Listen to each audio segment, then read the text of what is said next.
1941ஆம் ஆண்டு வெளியான கச்ச தேவயானி திரைப்படத்திற்காக புதிய கதாநாயகியை தேடிக்கொண்டிருக்கும் இயக்குனர் கே. சுப்பிரமணியம் அவர்கள் அன்று புகழ்பெற்ற நட்சத்திரமாக இருந்த எஸ். தனலட்சுமி அவர்களை பார்க்க அவரின் வீட்டிற்கு சென்றார்.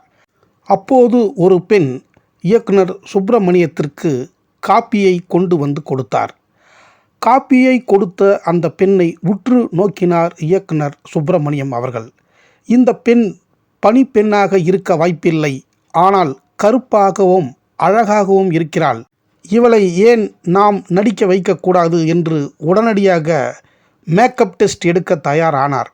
அப்போது இந்தியாவின் தலை சிறந்த ஒப்பனையாளரான ஹரிபாபு அந்த பெண்ணிற்கு ஒப்பனை போட மறுத்துவிட்டார். காரணம், மிக மிக கருப்பாக இருக்கிறாள் என்று தயங்கினார். அதனால் பவுடர் பூசவே மறுத்துவிட்டார்.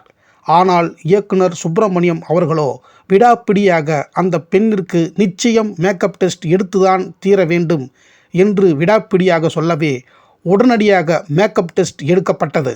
அந்த போட்டோக்களை பார்த்த பலரும் வாயடைத்து போனார்கள். குறிப்பாக ஹரிபாபுவும் வாயடைத்து நின்றார். அத்தனை அழகாக இருந்தார் அந்த பெண். அவர்தான் பேரழகு தேவதை டி.ஆர். ராஜகுமாரி என்னும் வசிய மந்திரம். உடனே கச்ச தேவயானி படப்பிடிப்பு வேகமாக துவங்கப்பட்டது. தேவயானியாக டி.ஆர். ராஜகுமாரி அவர்கள் ஒப்பந்தம் செய்யப்பட்டு மிக அற்புதமாக நடித்து கொண்டிருந்தார். முதல் நாள் படப்பிடிப்பில் அவர் நடித்த காட்சிகள் கோயில் சிலைகளைப் போல் படமாக்கப்பட்டன.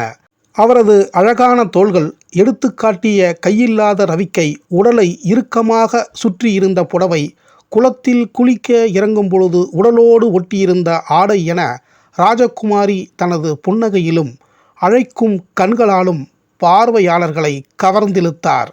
உண்மையிலேயே ராஜகுமாரியின் மூலம்தான் தமிழ் சினிமாவில் கவர்ச்சி நுழைந்தது என்பதே உண்மை.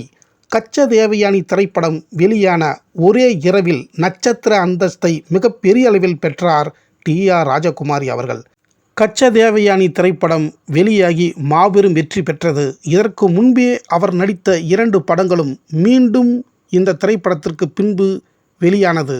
அதன் பிறகு அனைத்து தென்னிந்திய மொழிகளிலும் ரசிகர்களுக்கு பரிச்சயமான டி.ஆர். ராஜகுமாரி அவர்கள் இந்தியிலும் நடித்து மாபெரும் வெற்றி பெற்றார். அந்த படம் உலகமெங்கும் ஆங்கிலத்தில் மொழி மாற்றம் செய்யப்பட்டதால் உலகறிந்த பேரழகு தேவதையாக உலா வந்தார் டி.ஆர். ராஜகுமாரி அவர்கள்.